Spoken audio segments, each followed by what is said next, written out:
Welcome to the Deep Dive, your shortcut to being well-informed. Today, we're diving into a stack of sources all about essentialism. Have you ever felt like your to-do list is just, well, endless?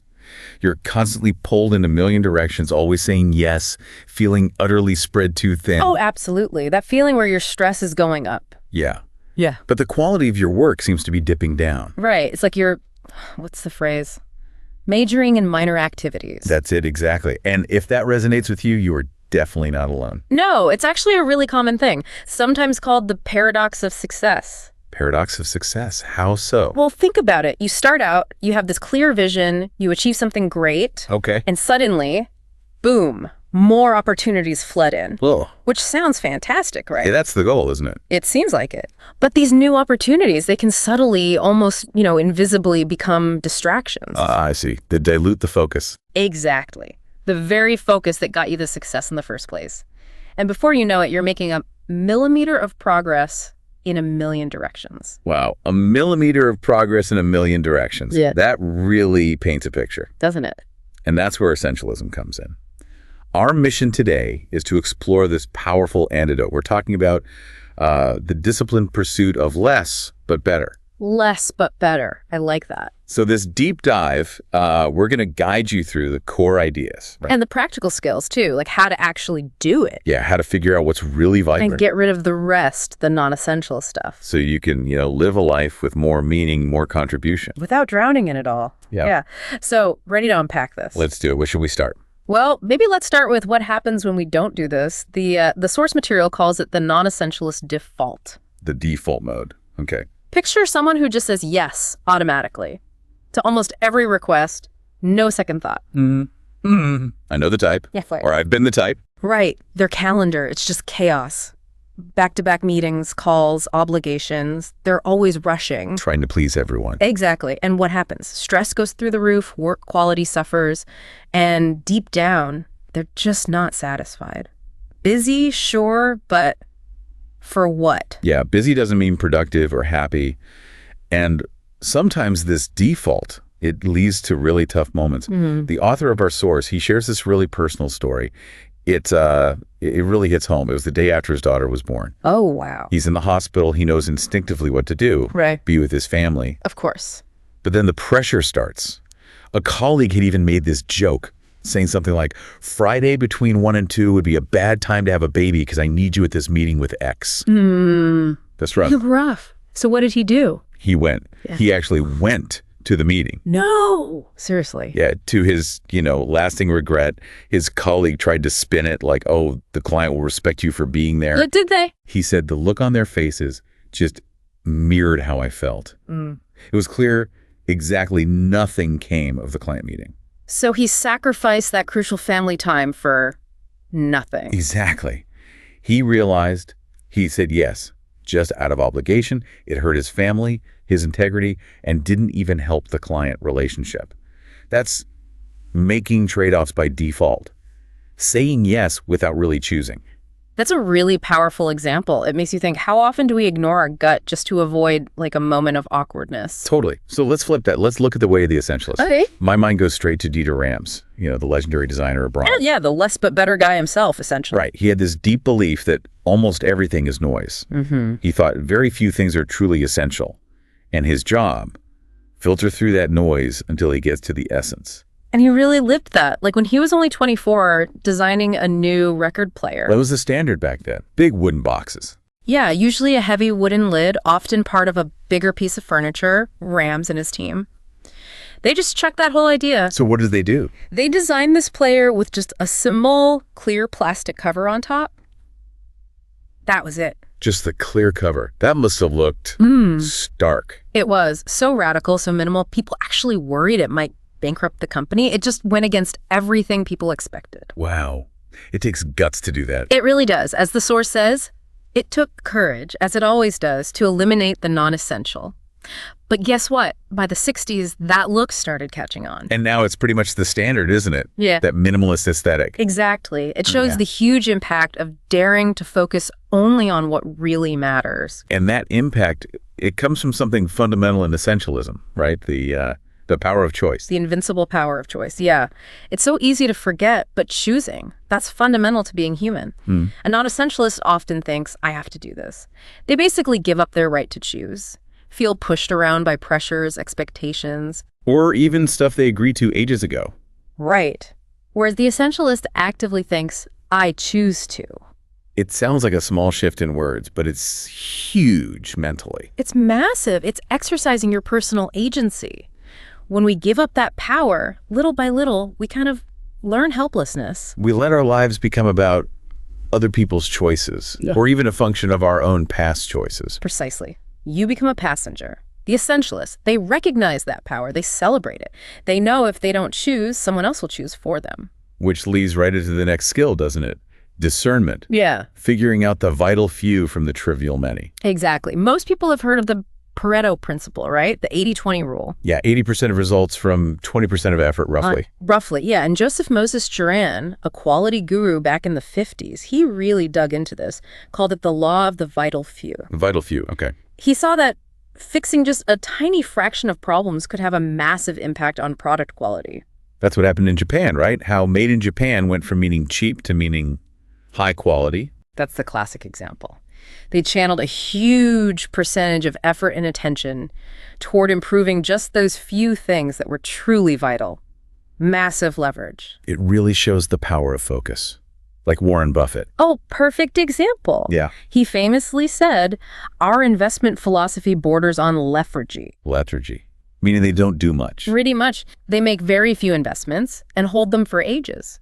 He realized it was impossible for him to make hundreds of right investment decisions. So he decided not to try. Exactly. He decided he would invest only in the businesses that he was absolutely sure of and then bet heavily on them. And the results speak for themselves. Like, what is it, 90% of his wealth to just 10 investments? Incredible, isn't it? It just powerfully shows that sometimes what you don't do is just as important as what you do. Subtraction is powerful. So an essentialist discerns more so he can do less. Exactly. And that discernment forces us to face a hard truth, the reality of trade-offs. You mean accepting I can't do both? Precisely. Saying yes to one thing always means saying no to other things. Trade-offs aren't bad, they're just inherent, a fact of life. And until we accept that, we stay stuck. Companies get this too, right? The successful ones? Southwest Airlines is a great example. Textbook case. Under Herb Kelleher.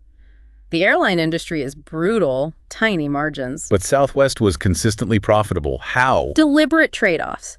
Kelleher was pure essentialist. They chose only point-to-point flights, absolutely no meals, no assigned seats, only coach. All to keep costs rock bottom. He was totally clear about what the company was, a low-cost airline, and what they were not.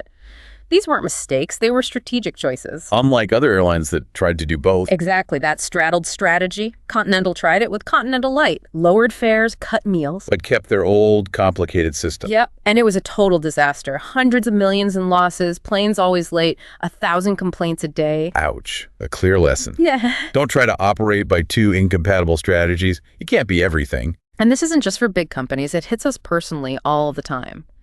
How often do you try to squeeze in one more thing? Guilty.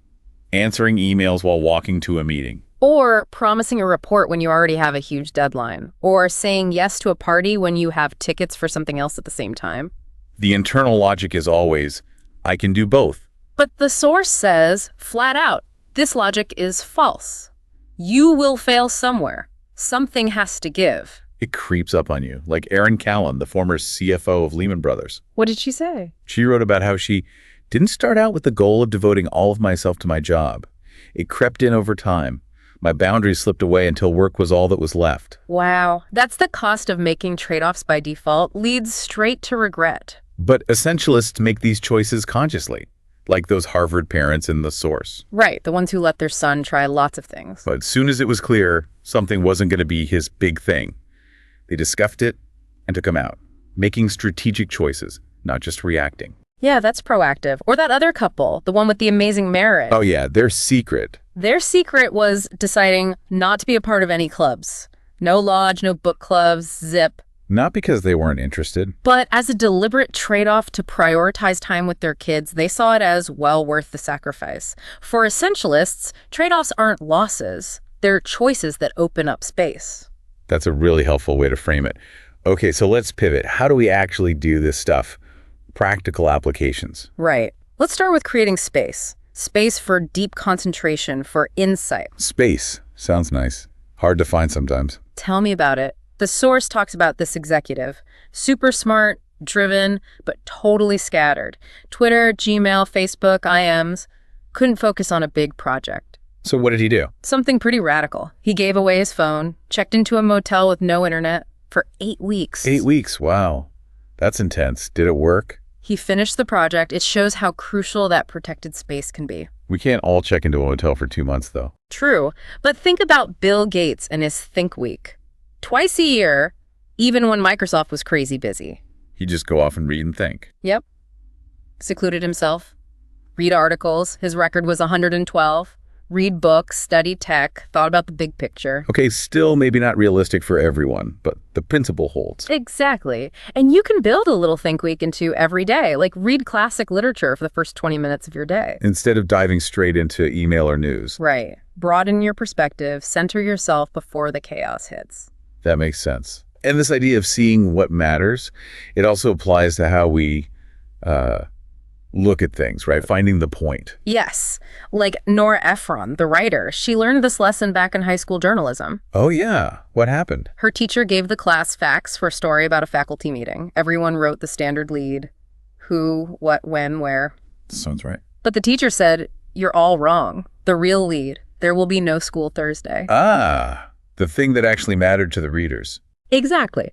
Ephron realized journalism wasn't just facts, but figuring out the point, what it meant and why it mattered.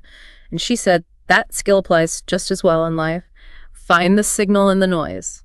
It reminds me of that tragic plane crash story, Eastern Airlines Flight 401. Oh, yeah. Horrible. Over 100 deaths. The plane was fine mechanically. So what went wrong? The crew got hyper-focused on one tiny thing. A faulty landing gear indicator light. Just a bulb. And while they were fixated on that, they completely missed that the autopilot had switched off and the plane was slowly descending into the Everglades. oh my God, the problem wasn't the light. It was them losing sight of the bigger problem, the altitude of the plane. It's such a powerful metaphor, isn't it, for getting lost in the trivial weeds. Being a journalist of your own life, stopping the hyper-focusing on the trivial. Yeah, and often that hyper-focus comes from not being clear on the question. There's this business simulation example. Where the team just argued. Yeah, descended into this undisciplined debate because nobody had asked, what question are you trying to answer? Vagueness just leads to more vagueness, a non-essential spiral. Okay, so clarity is key. Let's shift gears. Prioritizing well-being. You mentioned play. Yep. The essential nature of play. Which sounds counterintuitive, right? Play feels like the opposite of essential work. Totally feels like a luxury. But the definition here is anything we do simply for the joy of doing rather than as a means to an end. And it turns out it's vital. How so? Stuart Brown, founder of the National Institute for Play, he's studied thousands of people's play histories. His finding: play boosts brain plasticity, adaptability, and creativity. It literally makes us healthier and more innovative. So those office toys, the easy button, they're not totally frivolous? They're attempts to tap into that, challenging the non-essentialist logic that play is trivial. So how do we reconnect with play? Ask yourself, what did you do as a child that excited you? How can you recreate that today? It's about tapping back into that joy. Okay, play. What else for well-being? Sleep, I imagine. Oh, absolutely fundamental. Protecting the asset. Sleep. There's this story about Jeff. The CEO. Yeah, 36-year-old CEO, board member, global leader, driven, wanted to make a difference, traveling constantly, sleeping maybe 4-6 hours a night. Recipe for disaster. Total disaster. His body literally started shutting down, organs failing, heart rate all over the place, couldn't digest food, blacking out. Oh. 2 ER visits later, doctors gave him 2 options. Lifelong meds, or completely disengage for a year or 2. A year or 2. Yeah. He tried a 2-month sabbatical first, thought he could push through. Nope. Totally crashed. Slept 14 hours per night. His body was just done. Completely. He had to accept the trade-off, disengage for way longer just to recover. It shows sleep isn't optional. It's not just about burnout either, right? Right. There's that study about violinists. Right. Deliberate practice, the 10,000-hour thing, was crucial, obviously. But the second biggest factor separating the best from the good: sleep. The best ones slept an average of 8.6 hours a night, plus more naps.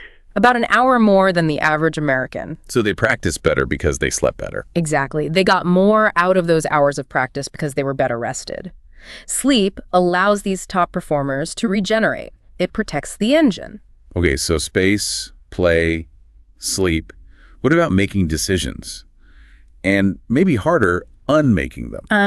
Yes. Making deliberate decisions and uncommitting. It starts with having really high selective standards. Like that furniture company, Vitso. Exactly. They've sold pretty much only one product for decades, that 606 universal shelving system, designed by Dieter Rams again. Just the one. Why? Because they have very particular standards, only that system consistently meets them. And they hire the same way. Totally. Phone interviews first to remove visual bias. Multiple in-person interviews. They ask if a candidate could have been one of the founding members. They'd rather be understaffed than hire the wrong person quickly. That's serious discipline. Commitment to quality over just filling a spot. And that discipline has to extend to uncommitting, cutting your losses, which is hard because of sunk cost bias. Right, that feeling that you've already put so much in. Yeah. Time, money, energy. That you have to keep going, even if you know it's a losing proposition, because you can't get back what you've already sunk. Like the Concorde jet example. Amazing engineering. But a financial black hole. Lost $1 billion developing it. But officials kept pouring money in because of those sunk costs. Or that guy at the carnival game. Oh, man. Spent his life savings, $2,600, trying to win an Xbox. Just stuck in that I've got to win my money back loop. Painful. So how do we fight that bias? And the endowment effect, too, valuing stuff more just because we own it. The source offers a killer question. Ask yourself, if I didn't already own this, how much would I spend to buy it? Okay, detach emotionally. Exactly, for opportunities. If I didn't have this opportunity, what would I be willing to do to acquire it? And for projects. If I wasn't already involved in this project, how hard would I work to get on it? It forces you to assess present value, not past effort. That's really clarifying. What about FOMO, the fear of missing out? That makes uncommitting hard, too. Definitely. For that, try a reverse pilot. Like prototyping, but backwards. Sort of. You test removing something, take away an initiative, an activity, a meeting maybe, see what happens. It's a low-risk way to try eliminating non-essentials. See if anyone even notices it's gone. Right, and see what space opens up. Okay, so we've discerned, we've uncommitted. Now, execution. Effortless discipline. Effortless discipline. Sounds like a contradiction. It does, but think about editing. The invisible art of editing, like in movies. Oh, the Academy Awards connection. Yeah. Best Picture winners are almost always nominated for film editing. Since '81, every Best Picture winner had an editing nomination. Often the editing nominee wins Best Picture. Wow. So editing isn't just cutting stuff out randomly. No way. It's about removing the non-essential to reveal the greatness in the story, the performance, the production. It's about making the essential shine. Precision. And that precision often requires saying no. The power of no. Crucial. There's a story about Jun Young. The one who never said no to her boss. For years, even when it caused her huge stress. Then, one time, before a board meeting, she finally did it. Declined an extra project. Said something like, I've planned for this time, worked hard, I deserve it. Guilt-free. Cutsy. What happened? Something shocking happened. The rest of the team also said no to other things. Wow. Her courage gave them permission. It seems like it. A ripple effect. Boundaries are contagious, maybe? You can also set boundaries up front, right? Like social contracts. Yes. The author talks about working with a colleague with a totally opposite style. Everyone expected conflict. But it worked out. Perfectly. Because they made a social contract up front. Agreed on goals, agreed on boundaries they wouldn't cross. It prevented wasting each other's time, saddling each other with burdensome requests, and let them both contribute at their highest level. Setting expectations saves so much grief later. And managing time. The planning fallacy. Ugh, yes. Our universal tendency to underestimate how long things take. Often because we don't want to disappoint people. But we promise things too quickly. Exactly. The simple fix. Add a buffer, like a 50% buffer. So a 10-minute drive becomes 15 minutes in your plan? Yep. Or a 1-hour task becomes 1.5 hours. It seems small, but it relieves the stress we feel about being late. And if you finish early, feels like a bonus. I like that. It's realistic. And related to that, starting small. Yes. Instead of aiming huge and crashing, start small and build momentum. Focus on small changes in the things we do often. There's power in steadiness and repetition. Like how the author wrote this book. Exactly. Started minimal, a tweet, basically. Then a blog post, an iterative process to see what connected before going all in. Pixar does that too. With their story spine, get the absolute essence down first. Or simple hacks. Spend just 4 minutes starting that big speech outline. Just 15 seconds typing meeting objectives before you dive into prep. Tiny wins build momentum. And visualizing progress helps too, like those fundraiser thermometers. Totally. There is something powerful about visibly seeing progress toward a goal. Put up a chart, use an app, whatever works. Seeing the progress makes it more satisfying. It leads to routines, right? Yeah. Making the essential automatic. The power of routine. Michael Phelps is the prime example. His crazy pre-race ritual. Super specific. Warm up, exact seat, 2 specific stretches, taking earbuds out, stepping on the block from the left, drying it, flapping his arms. Why so specific? It helps perform difficult tasks effortlessly under pressure. Neurologically, repetition strengthens synapses. The pathway in the brain gets easier and faster to activate. The routine makes the essential automatic. So to make essential things effortless, build routines. But what about bad habits, the non-essential routines? You need to overhaul your triggers. Habits have 3 parts. Cue, routine, reward. Cue, routine, reward. To change a bad habit, eating junk, wasting time online, saying yes, automatically you got to understand that loop and then disrupt it. Change the cue or the routine or find a healthier reward. Be deliberate about your defaults. Okay, makes sense. And the final practical piece, being present. Being fully in the now. So important. The ancient Greeks had 2 words for time. There's chronos. That's clock time, right? Quantitative, ticking away. Yep. Measuring it, trying to use it efficiently. Time passing. But then there's kairos. Kairos. What's that? That's qualitative time, the opportune moment, the right time. It's what you experience when you're fully present, truly engaged, not just watching the clock. How do we find more kairos? The author had this experience after teaching Essentialism all day, got back to his room, mind racing, pulled in a million directions by tasks. Overwhelmed by his own topic. Exactly. So he just stopped, knelt down, closed his eyes, asked himself, what's important now? And the answer? He realized, until I knew what was important right now, what was important right now was to figure out what was important right now. So he tidied up, cleared his head, focused. So the technique is literally stop, breathe, get present, ask what's most important this very second. Just this second, not tomorrow, not an hour from now, right now. And if your head is full of future worries or ideas, get them out, write them down. List those future tasks, ideas, worries on paper. It gets them out of your active mental space, relieves the stress of trying to remember them all, and frees you up to focus on the now. These are really practical tools, Yeah. And they all lead to something deeper, don't they? Absolutely. The deeper meaning of essentialism. Living a life that truly matters. Like Mahatma Gandhi. The epitome of essentialism, perhaps. He reduced himself to 0. Simple clothes, no newspapers for 3 years, simple diet, a day of silence each week, own fewer than 10 items when he died. All focused on one thing. His singular purpose, liberation of the oppressed everywhere, which led to India's independence. General Marshall said he had become the spokesman for the conscience of mankind. And Einstein said generations would scarce believe someone like him existed. By stripping away everything non-essential, he amplified his contribution immensely. And you see echoes of this less but better idea everywhere, right? Throughout history, yeah. Buddha, Moses, Prophet Muhammad, John the Baptist, the Quakers, Jesus, the Dalai Lama, but also figures like Steve Jobs, Tolstoy, Michael Jordan, Thoreau. Simplify. Exactly. Simplify the problem of life, distinguish the necessary and the real.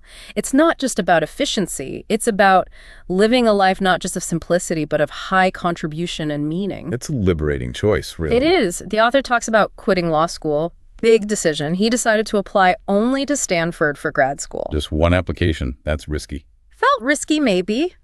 But he described a sense of immediate clarity. He felt calm, focused, and in control, even though he was saying no to lots of other options. Because focusing on that one vital application felt right. It felt like the most vital thing for me to be doing. And that conviction came from realizing 2 things. The exquisitely important role of my family and the pathetically tiny amount of time we have left of our lives. Oh, that sounds heavy. He describes it as thrilling, actually, because that realization removes fear of choosing the wrong thing. It infuses courage into my bones. It challenges me to be even more unreasonably selective about how to use this precious time. So ultimately, The life of an essentialist is a life lived without regret, a life lived on purpose, deliberately. that's a powerful place to end up. So as we wrap this deep dive, let's recap.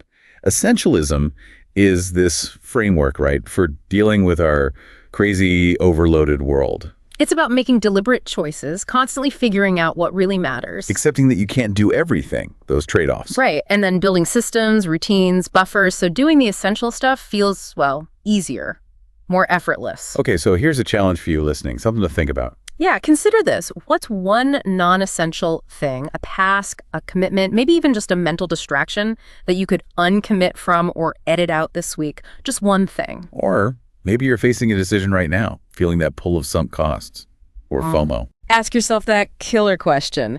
If I wasn't already invested in this, how much would I invest in it now? What new space, what new opportunity could making that essential choice create for you? Something to definitely mull over. Absolutely. Until next time, keep diving deep.